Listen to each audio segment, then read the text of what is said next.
नमस्कार. आज मी तुम्हाला जे सांगणार आहे त्या गोष्टीचा विचार आपण केला आणि ती गोष्ट कमी केली तर आपण देखील जीवनामध्ये सुखी होऊ शकतो, समाधानी होऊ शकतो. एक गोष्ट तुम्हाला सांगतो की माझ्या एक ओळखीचे आहेत, 7-8 वर्षापूर्वी त्या दोघांचं लग्न झालं. लग्न झाल्यानंतर त्यांनी एक फ्लॅट घेतला. तो फ्लॅट जो घेतला तो आधी आई-वडील ज्या ठिकाणी राहायचे तिथून विकून दुसरीकडे ते राहायला गेले. हळूहळू त्यांना असं वाटायला लागलं की आपल्याला अजून काहीतरी मोठं करायला पाहिजे आणि मग त्यांनी 2 वर्षापूर्वी एका ठिकाणी जवळपास ₹1.25 कोटी रुपयाला फ्लॅट घेतला.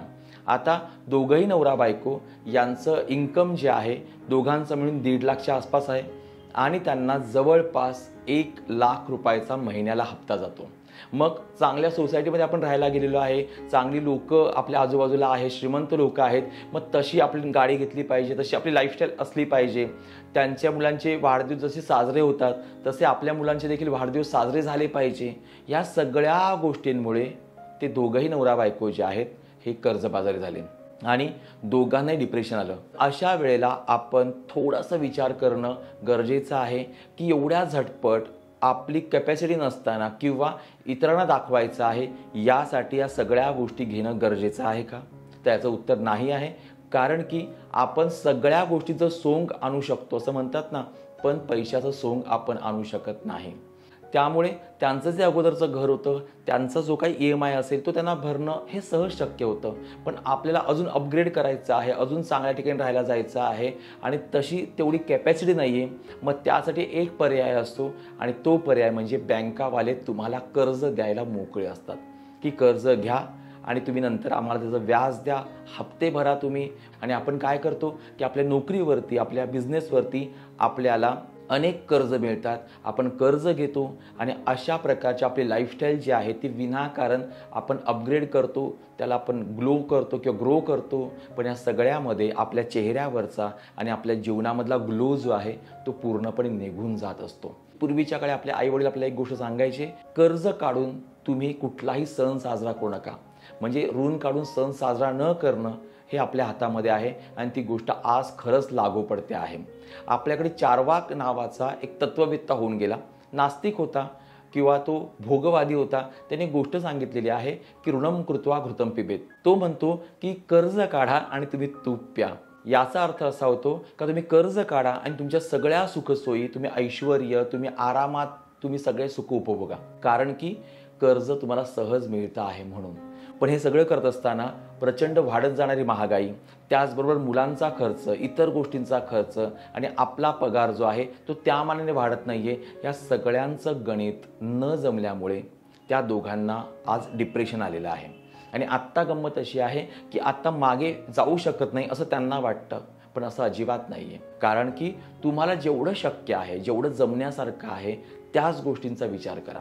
आज देवाने राहायला घर दिलेलं आहे, आपल्याला सगळ्या चांगल्या सुखसोयी दिलेल्या आहेत, पण आपण कारण नसताना अजून लक्झरियस पाहिजे, अजून चांगलं पाहिजे, या सगळ्या गोष्टींचा विचार करता करता आपण आपल्या मेंदूची आणि आपल्या जीवनाची जी काही लक्झरी लाईफस्टाईल आहे ती पूर्णपणे आपण उद्ध्वस्त करतो आहे, याचा विचार करत नाही.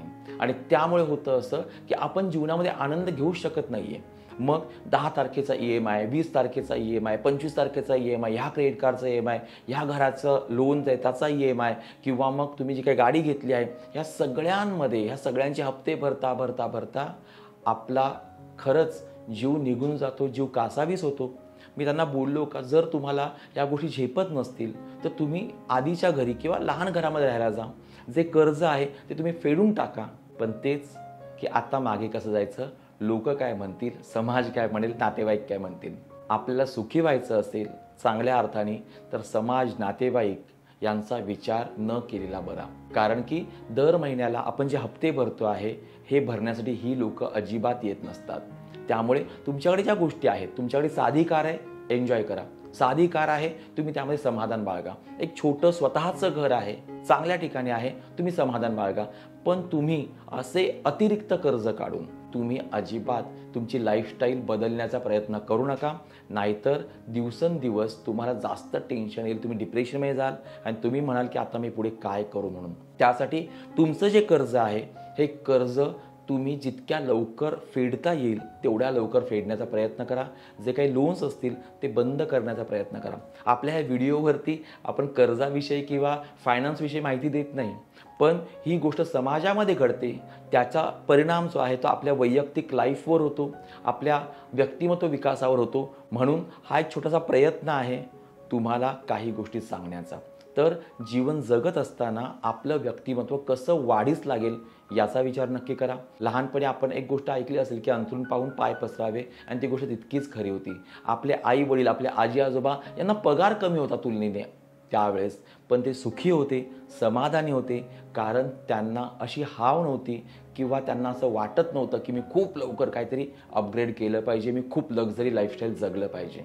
आता अतिरिक्त टेन्शनमुळे जे तुम्हाला सांगितलं जोडपं, यापैकी एकाला डायबिटीज झालेला आहे, एकाला ब्लड प्रेशरचा त्रास सुरू झालेला आहे, आणि त्या अवघ्या 35-40मध्ये ती लोक जी आहेत ती थकल्यासारखी वाटतात, कारण की सतत डोक्यावरती कर्जाचं ओझं आहे. म्हणून त्यासाठी काही गोष्टींचं प्लॅनिंग करा, काही गोष्टी ज्या आपल्या हातामध्ये आहेत त्याचा विचार करा, एन्जॉय करा. मुलांना किंवा आपल्या आईवडिलांना आपल्याला सुख द्यायचंच आहे, पण ते सुख देताना आपण त्यांच्या मानसिक सुखाचा देखील विचार करा, कारण ते आपल्याला पाहून वाढत असतात. त्यामुळे आपण जर दुःखी असू तर त्यांना ते सुख कधीही आवडणार नाही आहे, त्यांना ते सुख बोचणार आहे. त्यामुळे आज एक गोष्ट नक्की लक्षात ठेवा की जीवनामध्ये यशस्वी व्हायचं असेल, जीवनामध्ये सुखी व्हायचं असेल तर कमीत कमी कर्ज काढा, कमीत कमी तुमच्याकडे ज्या गोष्टी आहेत त्याचा वापर करून तुमचं जीवन सुखी करा. बघा, आपलं जीवन अतिशय सुखी आनंदी होणार आहे, आणि आपण जो वेळ आहे तो वेळ आपल्या कुटुंबाला देखील देणार आहे. तर हा व्हिडिओ कसा वाटलाय नक्की सांगा. चॅनलला अजून सबस्क्राईब केलं नसेल तर नक्की करून ठेवा. भेटूया पुढच्या व्हिडिओमध्ये. तोपर्यंत स्वतःची काळजी घ्या, मस्त राहा, बिनधास्त राहा, आणि आपल्यावर जर कर्ज असेल तर कर्ज कसं कमी करता येईल याचा विचार नक्की करा. धन्यवाद.